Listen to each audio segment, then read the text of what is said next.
할렐루야. 오늘 거룩한 종료주일을 맞아 예배에 참여하실 수 있는 분들은 또 이 시간 함께 참여하지만 그렇지 못하신 분들은 또 어쩔 수 없이 가정에서 예배를 드리게 될 텐데요. 오늘 예배하기 위해 가정에 모인 여러분 모두에게 하나님의 은혜가 충만하시기를 바랍니다. 옆에 가족들이 함께 있다면 서로 축복하면서 인사해 주세요. 사랑합니다. 축복합니다. 은혜 충만하시길 바랍니다. 네, 서로 좀 포옹도 해주시고 눈도 마주쳐 주시고 네, 감사합니다. 자, 오늘 우리에게 주시는 하나님의 말씀은 요한복음 12장 12절에서 19절까지 말씀입니다. 제가 봉독해 드리겠습니다. 그 이튿날에는 명절에 온 큰 무리가 예수께서 예루살렘으로 오신다는 것을 듣고 종려나무 가지를 가지고 맞으러 나가 외치되 호산나 찬송하리로다. 주의 이름으로 오시는 이 곧 이스라엘의 왕이시여 하더라. 예수는 한 어린 나귀를 보고 타시니 이는 기록된 바 시온 따라 두려워하지 말라. 보라, 너의 왕이 나귀 새끼를 타고 오신다 함과 같더라. 제자들은 처음에 이 일을 깨닫지 못하였다가 예수께서 영광을 얻으신 후에야 이것이 예수께 대하여 기록된 것임과 사람들이 예수께 이같이 한 것임이 생각났더라. 나사로를 무덤에서 불러내어 죽은 자 가운데서 살리실 때에 함께 있던 무리가 증언한지라. 이에 무리가 예수를 맞은 이 표적 행하심을 들었음이라라. 바리새인들이 서로 말하되 볼지어다 너희가 하는 일이 쓸데없다. 보라 온 세상이 그를 따르는도다 하니라. 아멘. 오늘은 죄악의 암덩어리를 제거하라 라고 하는 제목으로 함께 말씀을 나누겠습니다. 암덩어리를 암 환자의 몸에서 제거하는 일은 쉽지가 않습니다. 왜냐하면 이 암이라고 하는 것은 바이러스나 세균처럼 몸 바깥에서 우리 몸 속에 들어와서 우리의 몸을 공격하는 그런 성격이 아니고요. 원래부터 정상적인 내 몸의 세포였습니다.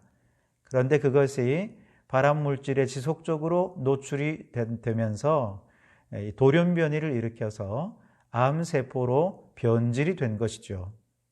그래서 이걸 제거하는 게 쉽지가 않습니다. 그렇다고 가만 내버려 두면 이 암세포가 환자를 삼켜버리겠죠. 그래서 때로는 이제 방사선 치료라고 하는 극단적인 치료를 통해서 이 암세포를 제거해 내게 되는 것이죠. 그나마 초기에 발견되면 제거하는 게 좀 쉽지만 그러나 점점 말기로 갈수록 제거하는 것은 더 어려워지게 됩니다. 그런데 우리의 신앙생활에도 원래는 건강한 신앙이었고 건강한 말씀이었습니다. 그런데 그것이 발암물질 같은 마귀의 생각과 뒤섞이게 되면서 그만 우리 신앙이 암덩어리 같은 존재로 변질되는 그런 것들이 있다는 거예요. 특별히 오늘 성경에 보면 메시아 사상이 바로 그 대표적인 예인데요. 오늘 성경에는 예수님께서 이제 십자가를 지시기 위해 3년 동안의 공생애를 마치면서 마지막 일주일을 남겨두고 있습니다. 십자가를 지시기 위해 예루살렘으로 들어가시는 장면입니다. 그런데 당시는 이제 6월절이라 많은 사람들이 지금 예루살렘에 모여 있거든요.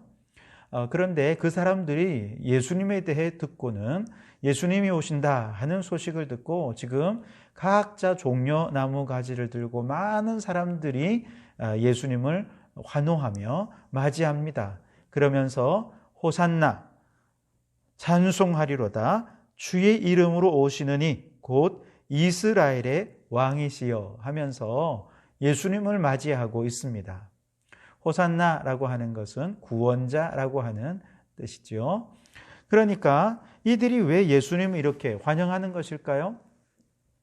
그것은 바로 그들의 마음속에 이 메시아 사상이 있기 때문에 그런데요. 즉 그들은 지금 로마의 압제로부터 정치적이고 경제적이고 정말 국가적인 큰 위기 가운데 압제를 당하고 있거든요. 그래서 그들이 이제 이 정치적, 경제적 이런 국가적 위기로부터 저 예수라고 하는 사람이라면 얼마든지 우리를 구원해 줄 수 있겠다. 그런 어떤 영웅적인 메시아로 예수님을 기대하고 있는 것이죠. 마치 영화 속에 나오는 슈퍼맨이나 스파이더맨처럼 영웅적인 모습으로 저들을 위기에서 구원해주고 구출해주기를 바라고 소원하는 기대감을 담아서 예수님이 들어오실 때 열렬히 환영하고 있는 것입니다. 그러나 이러한 그들의 마음속에 있는 영웅적인 메시아 사상, 이것은 그들의 인간적인 기대감과 소망, 이런 것들과 뒤섞이게 되면서 마치 암덩이 같은 그런 신앙으로 변질되어 버린 것이라 할 수 있습니다. 이것을 좀 더 생각해 보자면 이스라엘의 메시아 사상에 대해 좀 생각해 볼 필요가 있는데요. 메시아 사상은 이스라엘 백성들에게 있어서 저 구약 시대로 돌아갑니다. 남과 북이스라엘이 있었는데 북이스라엘은 아수르에, 남유다는 바벨론에 패망하고 말았죠. 그리고 이렇게 남과 북이 이스라엘이 다 패망한 국가적인 위기 속에서 등장한 것이 이 묵시 사상, 이 메시아 사상입니다. 그 이전에는 메시아 사상이라고 할 만한 것이 따로 없었습니다. 그 이전에는 그저 나라의 위기가 있고 그러면 백성들이 하나님 앞에 기도할 때 전능하신 하나님께서 그들을 도와주셨는데요. 출애굽 시대에는 모세를 보내셔서 그들을 출애굽해 주셨죠. 또 사사 시대에는 사사를 보내셔서 저들의 위기에서 건져 주셨습니다. 왕정 시대에는 왕들의 리더십을 하나님께서 도와주셔서 그렇게 위기 속에서 구원해 주신 일들을 우리는 알고 있습니다. 근데 그렇게 하신 이유는 뭐냐? 이 백성을 하나님이 지극히 사랑하셨기 때문에 그렇죠.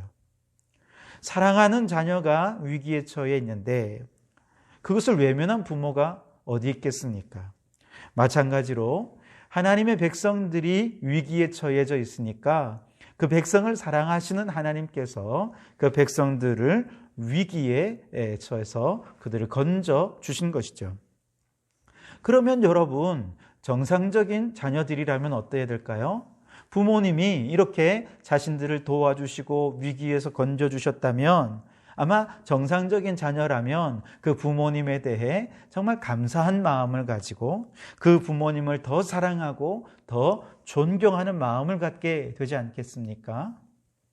하나님께서도 이 백성들을 너무너무 사랑하셔서 위기에서 건져주실 때, 이 백성들이 하나님을 그토록 사랑하고 존경하는 백성들이 되기를 간절히 기대하셨을 것입니다. 그런데 안타깝게도 이 백성들은 배은망덕한 그런 백성들이었어요. 도움받기 전에는 하나님 도와달라고 그렇게 간절히 부르짖던 백성들이 하나님이 도와주시고 건져주시고 나라가 또 평안하게 되면 언제 그랬냐는 듯이 하나님에 대한 사랑도 잊어버리고 다시 죄악된 생활로 돌아가 버리고 우상을 숭배해 버리더라는 것이죠. 그래서 정말로 그들의 위기는 뭐냐 하면 지금 그들이 당하는 국가적인, 정치적인, 경제적인 이런 위기가 아니라 하나님을 진정으로 사랑할 줄 모르는 영적인 위기, 이것이 진정한 위기였던 것이죠. 그런데 그들은 눈앞의 위기만 해결해 주기만 바랐던 것이죠. 그 결과 하나님의 진노로 말미암아 나라가 패망하게 되고 그때 이후로 잠시 그저 독립한 시기가 있기는 했지만 아수르 제국의, 바벨론 제국의, 메대와 페르시아 제국의, 헬라 제국과 로마 제국에 이르기까지 계속해서 이 백성들은 식민지의 백성으로 살 수밖에 없었던 것이죠. 예수님이 지금 십자가를 지고 활동하셨던 지금 이 시대에도 로마가 이 유대를 다스렸어요. 그래서 헤롯 왕이 분봉왕으로 정치적으로 다스렸고 또 빌라도 총독이 군사적으로 그곳을 다스렸던 그런 식민지 생활을 하고 있던 시대였던 것이죠. 이처럼 하나님의 사랑은 변질된 채 오랜 세월 나라를 잃어버린 백성으로 살면서 그들에게 가장 간절한 것은 영웅적인 메시아가 나타나서 그들을 정치적, 경제적 억압에서 건져주시고 그 옛날 다윗이 세웠던 신정국가를 그들 위에 다시 건설하게 되는 그것을 기대하고 고대하고 있었던 것이죠. 그런데 예수님께서 지금 그렇게 오시는 것입니다. 그런데 그 예수님은 어떤 분이냐? 오병이어의 기적을 행하시고 죽었던 나사로를 다시 살리시는 능력을 행하시는 분이잖아요. 이 소문이 많은 사람들에게 들려지면서 이야, 이런 기적을 행할 정도면 우리를 로마의 억압에서부터 정치적, 경제적 위기에서 얼마든지 우리를 구해 주실 수 있겠구나. 그런 기대감을 가지고 종려나무 가지를 들고 지금 예수님을 환영하고 있는 것이죠. 오늘 17절과 18절 말씀을 보세요. 나사로를 무덤에서 불러내어 죽은 자 가운데서 살리실 때에 함께 있던 무리가 증언한지라. 이에 무리가 예수를 맞음은 이 표적 행하심을 들었음이러라. 이 표적 행하심을 들었음이러라. 예수님이 뭔가 능력을 발휘해서 영웅적인 모습으로 그들을 구원해 주시기를 바라는 기대감이 있었던 것이죠. 그러나 여러분, 물론 예수님은 지금 메시아로 오셨습니다. 구원자로 이 땅에 오신 것은 분명합니다만 예수님은 정치적, 경제적 문제를 해결하기 위해 오신 분이 아니었어요. 더군다나 이스라엘 민족만을 위해 이 땅에 오신 분은 더더욱 아니셨습니다. 예수님은 온 인류의 가장 근본적인 문제, 영혼의 문제, 죄악의 문제를 해결하시기 위해 이 땅에 오신 분이셨습니다. 그리고 그 죄악의 암덩어리를 제거하시기 위해 예수님은 영웅적인 메시아의 모습으로 오신 것이 아니라 어린 나귀를 타십니다. 그리고 십자가를 지십니다. 십자가에서 가장 수치스럽고 연약한 모습으로 죽으시는 고난의 종 메시아로 이 땅에 오신 것입니다. 오늘 14절에 보시면 예수님께서는 한 어린 나귀를 타셨다, 그렇게 말씀을 하시죠. 여러분 한번 생각해 보세요. 다 큰 어른이 지금 어린 나귀를 타고 들어오고 있습니다. 그게 멋있어 보이겠습니까? 전혀 그렇지 않을 것 같습니다. 마치 아이들 작은 자전거, 세발 자전거까지는 좀 그렇고 아이들이 타는 작은 자전거에 어른이 타고 있다고 생각해 보세요. 다리를 이렇게 올리고 아주 정말 불편하게 그렇게 다리를 저어가면서 자전거를 타고 있는 모습들이 우스꽝스럽지 않습니까? 아마 예수님이 지금 어린 나귀를 타고 들어오는 모습도 그렇게 대단히 영웅적인 모습이 아닙니다. 어쩌면 우스꽝스럽기까지 한 그런 모습으로 지금 예루살렘 안에 들어오고 있거든요. 그러니 사람들이 환영하고 있긴 하지만 이분 맞아? 이런 생각이 아마 든 사람들도 있었을 거예요. 그런데 예루살렘에 들어온 다음에 예수님께서 사람들에게 하시는 말씀이 하늘에 밀알이 떨어져서 죽어야 많은 열매를 맺을 거야 하면서 죽는 얘기를 하시는 것이죠. 그러니까 영웅적인 메시아를 기대했던 사람들에게 자꾸 죽는 얘기하고 희생 얘기하고 이러니까 처음에 환영했던 그 사람들이 연약한 예수님의 모습을 보며 실망하게 됩니다. 그래서 불과 며칠 만에 예수님은 메시아가 아니라 생각하면서 예수님을 십자가에 못 박으라고 외치는 그런 사람들로 돌아서게 되는 것입니다. 여러분, 왜 이렇게 되었습니까? 분명히 예수님은 저들을 죄에서 구원할 메시아로 오셨습니다.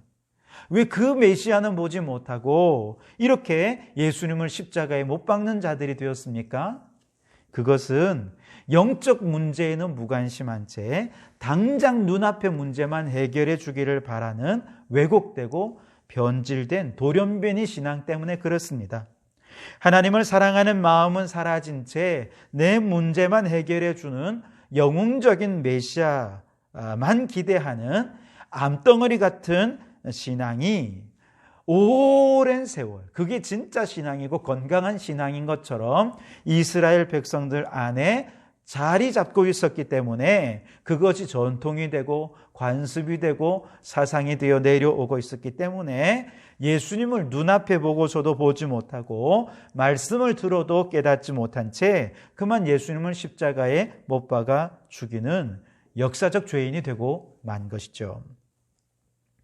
여러분은 오늘 우리의 신앙생활에서도 혹시 이처럼 변질되고 돌연변이가 되어 암덩어리가 된 그런 신앙은 없는지 한번 좀 곰곰이 돌아볼 수 있었으면 좋겠습니다.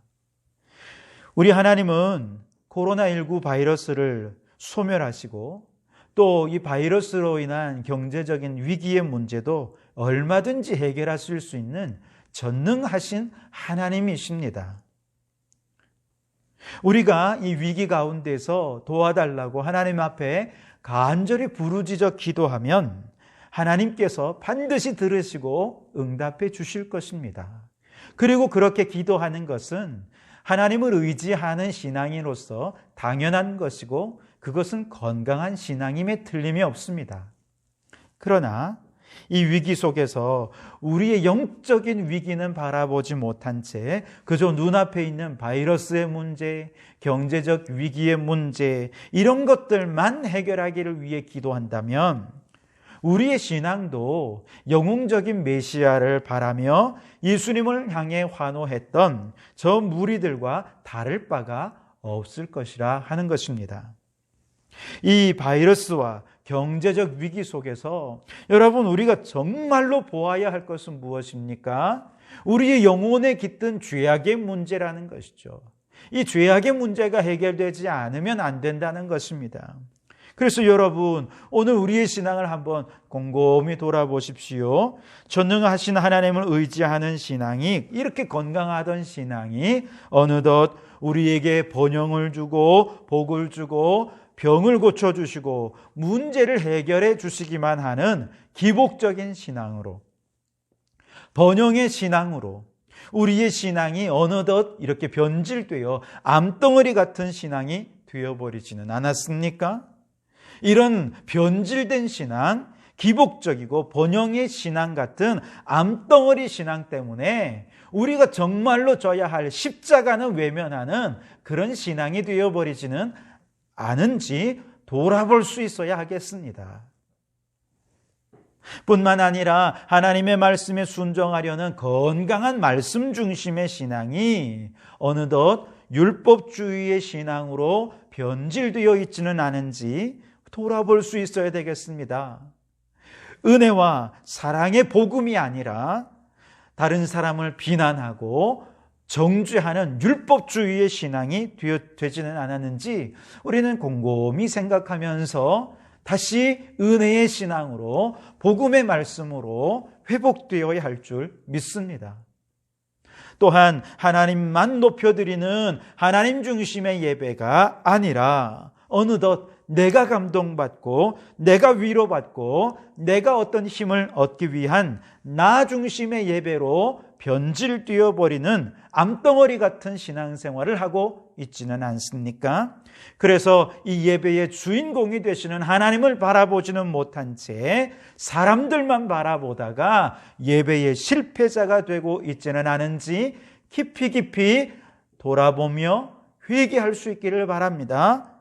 뿐만 아니라 교회에서의 신앙생활과 가정에서 또 직장에서의 신앙생활의 모습이 서로 다른 이중적인 신앙생활을 하고 있지는 않은지 이 역시도 신앙생활의 암덩어리가 되어버렸습니다. 여러분 이러한 신앙을 돌아보실 수 있기를 바랍니다. 특별히 여러분 오늘 이렇게 바이러스로 인해 어려움을 당하고 있는 이런 바이러스의 위기, 또 경제적인 위기는 우리가 영적으로 하나님을 진심으로 사랑하지 못한 채 기복주의적인 신앙, 율법주의적인 신앙, 또 나중심의 신앙, 이중적인 신앙생활로 변질된 이런 암덩어리 같은 신앙만 키워오지는 않았는지 이걸 돌아볼 수 있는 그런 계기가 되는 줄 믿습니다. 그래서 여러분, 이 시기에 우리가 정말 우리의 영적인 부분들을 깊이 생각하면서 이 암덩어리를 제거하는 영적 수술을 감행하는 그런 시간들이 될 수 있어야 할 줄 믿습니다. 그렇다면 여러분, 이 암덩어리가 되어버린 변질된 신앙을 제거하는 영적인 수술은 어떻게 할 수 있겠습니까? 결론적으로 말씀을 드리자면 이것은 말씀과 성령으로 가능한 일인 줄 믿습니다. 왜냐하면 히브리서 4장 12절 말씀에 하나님의 말씀은 살아있고 활력이 있어 좌우의 날선 어떤 검보다도 예리하여 혼과 영과 및 관절과 골수를 찔러 쪼개기까지 하며 또 마음의 생각과 뜻을 판단하나니 라고 말씀하시지요. 디모데후서 3장 16절에도 모든 성경은 하나님의 감동으로 된 것으로 교훈과 책망과 바르게 함과 의로 교육하기에 유익하다고 말씀하십니다. 다시 말해 하나님의 말씀이 수술칼이 되면 암덩어리로 변질된 신앙생활을 다 잘라내고 바른 신앙으로, 건강한 신앙으로 회복될 수 있게 된다라고 하는 말씀인 것입니다.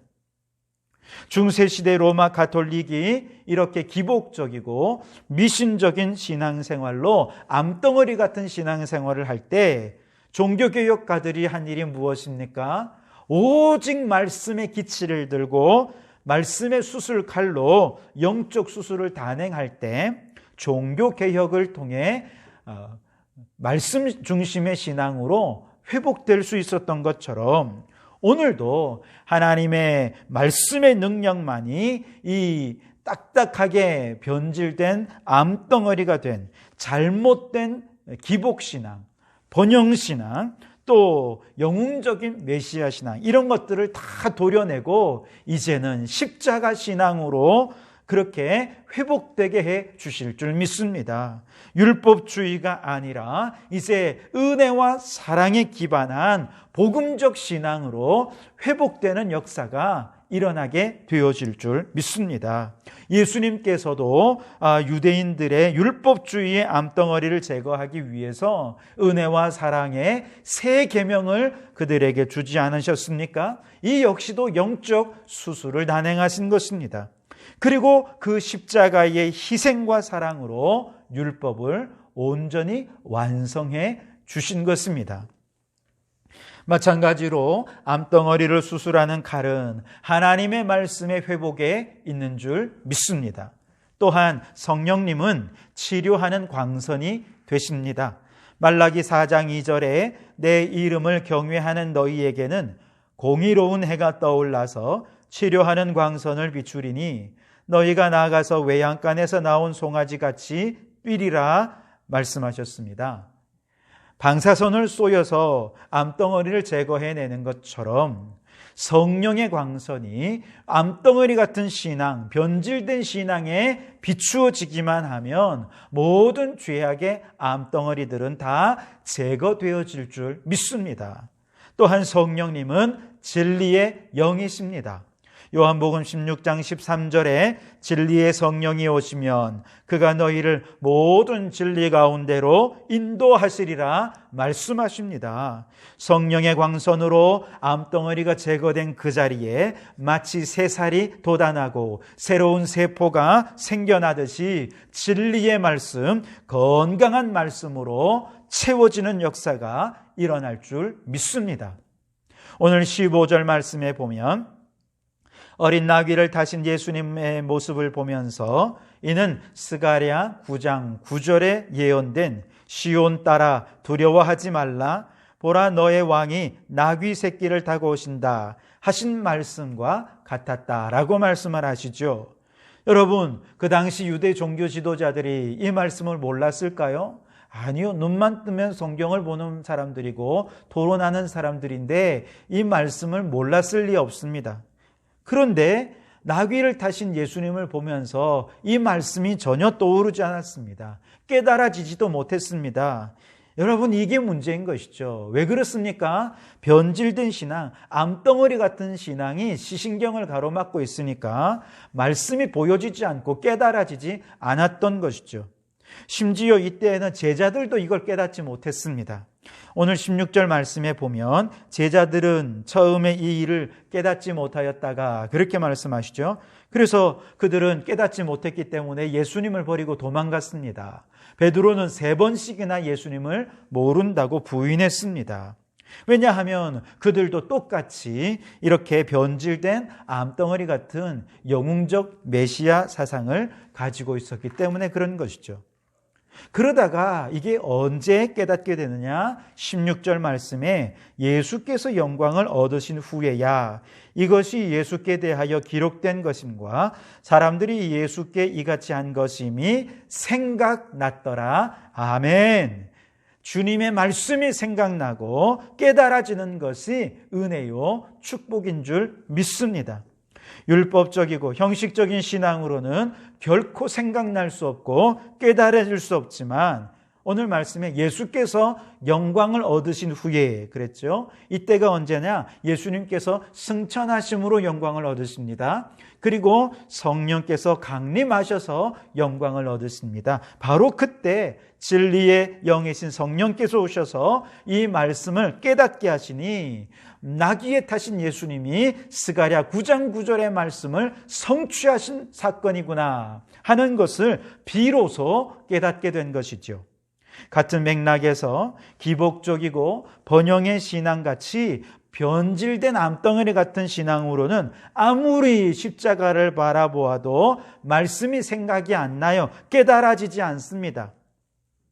그러나 성령께서 오시면 가시면류관을 쓰시고 채찍질 당하며 고난당하시는 예수님을 보면서 이제 변질된 신앙들을 그 치료의 강선으로 다 제거해 주시고 이사야 53장의 예언의 말씀을 기억나게 해 주십니다. 그가 찔림은 우리의 허물 때문이요 그가 상함은 우리의 죄악 때문이라.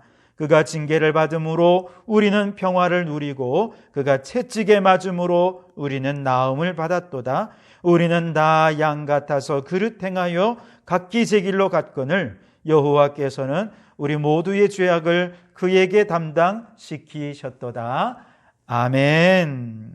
여러분, 진리의 영이 오시니까 말씀이 깨달아지더라는 것이죠. 말씀이 깨달아지니까 이것이 변질된 신앙을 첫사랑으로, 첫은혜로 회복시키는 역사가 나타나게 되더라는 것입니다. 여러분, 요한복음 14장 26절에 보혜사 곧 아버지께서 내 이름으로 보내실 성령 그가 너희에게 모든 것을 가르치고 내가 너희에게 말한 모든 것을 생각나게 하리라. 아멘.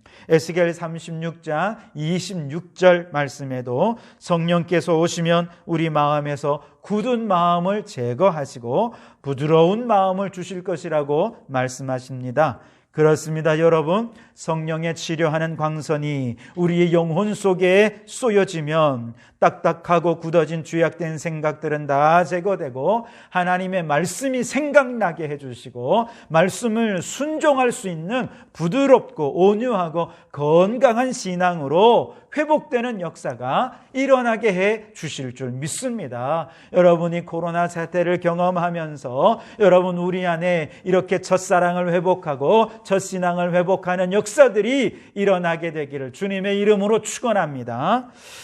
여러분, 동상이몽이라는 말이 있죠. 한 이불을 덮고 누워 있으면서도 각기 다른 꿈을 꾼다면 어찌 서로 부부라 할 수 있겠습니까? 우리의 신앙생활이 하나님의 기대와 나의 기대가 동상이몽의 신앙이라고 한다면 그건 건강한 신앙이라고 말할 수 없을 것입니다. 원래는 우리가 처음 신앙생활할 때 하나님의 말씀이 우리 안에 들어올 때 하나님의 말씀이 우리를 건강한 신앙으로 세웠지만 그러나 마귀의 발암 물질이 마귀의 생각들이 하나님의 말씀과 뒤섞이게 되고 세상의 가치관과 뒤섞이게 되고 나의 탐욕과 욕망과 뒤섞이게 되면서 그만 변질된 신앙생활이 되어버리고 말더라는 것이죠. 여러분, 이제 다시 이 건강한 신앙생활을 회복하실 수 있기를 바랍니다. 오늘은 종료주일입니다. 예루살렘 성으로 입성하시는 예수님은 동상이몽이 되어 변질된 우리의 신앙생활의 문제를 해결하기 위해 지금 십자가의 길을 걸어가고 계십니다. 우리도 이 한 주간 주님과 함께 말씀과 함께 동행하면서 암덩어리같이 변질된 신앙을 주의 말씀의 칼과 성령의 광선으로 도려내고 치료해서 첫사랑을 회복하고 첫신앙을 회복하는, 그래서 정말 건강한 신앙으로 회복되어서 부활의 날을 맞이하게 되는 그런 놀라운 축복이 이 한 주간 우리 모두에게 있게 되기를 주님의 이름으로 축원합니다. 기도하겠습니다. 하나님 아버지, 그렇습니다. 우리의 신앙생활이 어느덧 첫사랑도 잃어버리고 첫 감격도 잊어버린 채 그저 오래 신앙생활을 하다 보니 기복주의적인 신앙생활에 빠졌습니다. 번영만을 추구하는 신앙생활에 빠져버렸습니다. 나 중심의 신앙생활로, 그리고 정말 하나님 중심이 아니라 나만 복을 받고 나만 생각하는 신앙생활로 변질된 모습이 되어버리진 않았는지요. 교회에서의 신앙생활과 세상에서의 신앙생활이 서로 다른 이중적 신앙생활을 하고 있지는 않은지 돌아보게 해 주옵소서. 아버지 하나님, 그리하여서 정말 우리 안에 철저히 돌아보며 회개하여 말씀의 수술칼로 제거되게 도와주시고 성령의 광선이 발하여져서 제거된 그 자리에 진리의 말씀으로 채워지고 충만해져서 첫신앙을 회복하고 첫사랑을 회복하는 저희들 되게 해 주옵소서. 특별히 이번 한 주간은 고난 주간입니다. 주님과 함께 말씀과 함께하는 한 주간 되어서 건강한 신앙생활을 회복함으로 부활의 감격을 회복하는 기쁨이 있게 해 주시옵소서. 예수님 이름으로 기도하옵나이다.